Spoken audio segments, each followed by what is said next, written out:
मेहुल चौकसी को डोमिनिका में बड़ा झटका लगा है। चीफ मजिस्ट्रेट कोर्ट में मेहुल की जमानत अर्जी खारिज हो गई। कोर्ट ने मेहुल को जेल नहीं भेजा, पुलिस सुरक्षा में उसे अस्पताल भेजा गया है, जहां उसका इलाज होगा। मेहुल चौकसी ने कोर्ट में कहा कि वो डोमिनिका में असुरक्षित है, उसे अगवा कर डोमिनिका लाया गया, उसे उसके देश एंटीगा भेजा जाए। चौकसी ने कोर्ट में कहा कि एंटीगा भेजे जाने के लिए वो कोई भी कीमत चुकाने को तैयार है। मेहुल चौकसी के भारत प्रत्यर्पण पर डोमिनिका हाई कोर्ट में आज फैसला होगा। कल 4 घंटे तक चली सुनवाई में डोमिनिका सरकार ने कोर्ट में कहा कि मेहुल को भारत प्रत्यर्पण के लिए तैयार है। इसके बाद फैसला आज के लिए टल गया। मेहुल वीडियो कॉन्फ्रेंसिंग के जरिए कोर्ट में मौजूद था। भगवाड़ा हीरा कारोबारी मेहुल चौकसी के प्रत्यर्पण को लेकर भारतीय अधिकारियों की टीम डोमिनिका में मौजूद है। भारतीय अधिकारी ने कल कोर्ट में मेहुल के भारतीय नागरिक होने का दस्तावेज पेश किया। सीबीआई ऑफिसर शारदा राउत के हाथों में कमान है। शारदा राउत पंजाब नेशनल बैंक घोटाले की जांच की अगुवाई कर रही हैं।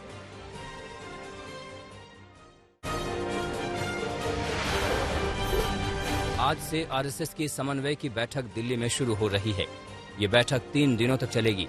इसमें शामिल होने के लिए सर संघ चालक डॉक्टर मोहन भागवत भी हिस्सा ले रहे हैं। बैठक में संघ से जुड़े आला लोग के अलावा संघ के अलग अलग संगठनों के प्रमुख भी अलग अलग समय पर बैठक में शामिल होंगे। कुछ संगठनों के प्रमुख ऑनलाइन भी जुड़ेंगे। बैठक में कोरोना संकट के बीच हालातों की तैयारियों पर चर्चा हो सकती है। कोरोना काल में आम आदमी तक पहुंचने और उनके साथ संकट में खड़े दिखने की योजना के तहत संघ से जुड़े संगठनों को दिशा निर्देश दे सकता है। बिहार में लड़कियों की शिक्षा को लेकर नीतीश सरकार ने बड़ा ऐलान किया है। लड़कियों को उच्च शिक्षा की ओर आकर्षित करने के लिए बिहार सरकार ने राज्य के सभी मेडिकल और इंजीनियरिंग कॉलेजों में आरक्षण देने का ऐलान किया है। सरकारी ऐलान के अनुसार अब राज्य के सभी मेडिकल और इंजीनियरिंग कॉलेज में बिहारी छात्राओं को 33% आरक्षण मिलेगा। मुख्यमंत्री नीतीश कुमार के सामने वीडियो कॉन्फ्रेंसिंग के माध्यम से इंजीनियरिंग और मेडिकल विश्वविद्यालय स्थापित करने के संबंध में प्रस्तावित विधेयक का प्रेजेंटेशन दिया गया। दिल्ली की एक अदालत ने छात्रसाल स्टेडियम में पहलवान सागर धनखड़ की हत्या के मामले में गिरफ्तार ओलंपिक पदक विजेता पहलवान सुशील कुमार को न्यायिक हिरासत में भेज दिया गया है और दिल्ली पुलिस की 3 दिन की हिरासत बढ़ाने की याचिका को ठुकरा दिया है। इससे पहले 29 मई को कोर्ट ने 4 दिन की पुलिस हिरासत को बढ़ाया था। पुलिस ने एक बार फिर कहा कि सुशील जांच में सहयोग नहीं कर रहा है, लेकिन रोहिणी कोर्ट ने पहलवान सुशील कुमार की पुलिस कस्टडी के लिए लगाई अर्जी को खारिज कर दिया।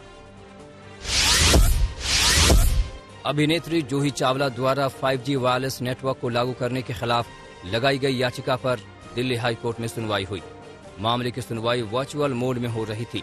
इस दौरान बीच में ही एक शख्स ने जूही चावला की फिल्म का गाना गाना शुरू कर दिया, जिसके बाद मामले की वर्चुअल मोड में हो रही सुनवाई को बीच में ही रोकना पड़ा। कोर्ट ने उस व्यक्ति को वर्चुअल हियरिंग से बाहर निकालकर दोबारा सुनवाई शुरू की। कोर्ट ने इसे बेहद गंभीरता से लेते हुए कोर्ट की अवमानना का नोटिस जारी किया और पुलिस को इस मामले में उस व्यक्ति का पता लगाकर उसके खिलाफ कार्रवाई का आदेश दिया। दिल्ली सरकार ने अपनी शराब नीतियों में बदलाव कर दिया है। सरकार ने शराब की होम डिलीवरी की अनुमति दे दी है, लेकिन अभी भी इसके होम डिलीवरी में काफी समय लग सकता है। दरअसल दिल्ली में पहले से ही शराब के होम डिलीवरी का ऑप्शन था, लेकिन पहले इसे मंगवाने के लिए फैक्स या मेल करना होता था। सरकार ने आबकारी नीतियों में थोड़ा सा बदलाव करते हुए अब ईमेल और फैक्स की जगह पोर्टल और ऐप कर दिया है। ऐसे में इसके लिए शराब व्यापारियों को लाइसेंस लेने के लिए बोली में हिस्सा लेना पड़ेगा, जिसकी तारीख अभी तय नहीं की गई है।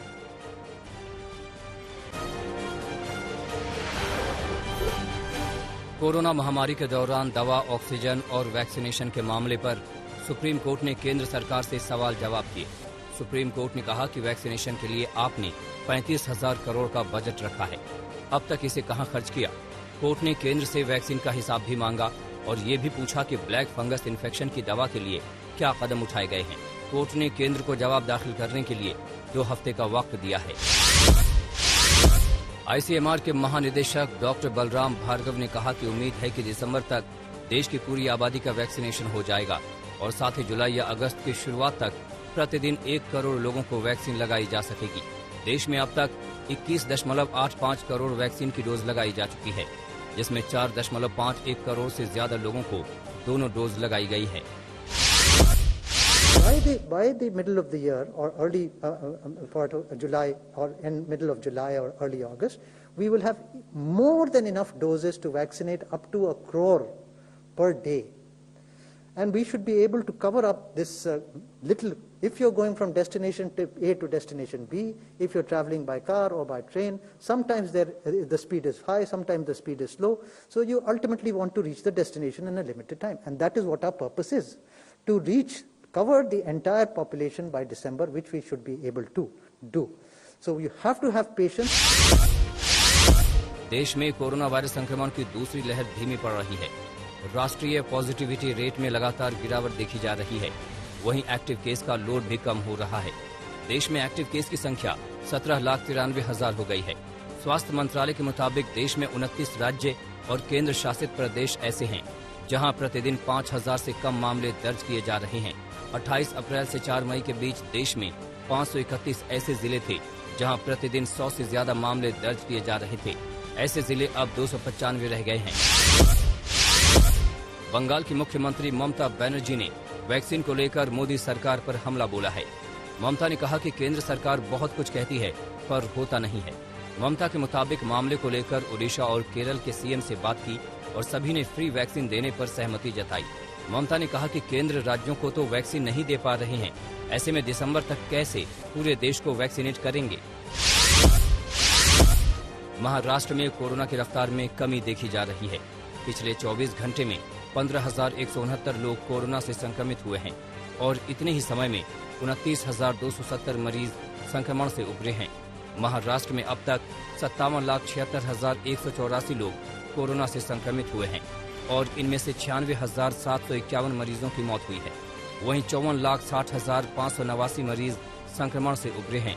मुंबई की बात करें तो 24 घंटे में 923 लोग कोरोना से संक्रमित हुए हैं और 31 मरीज की मौत हुई है।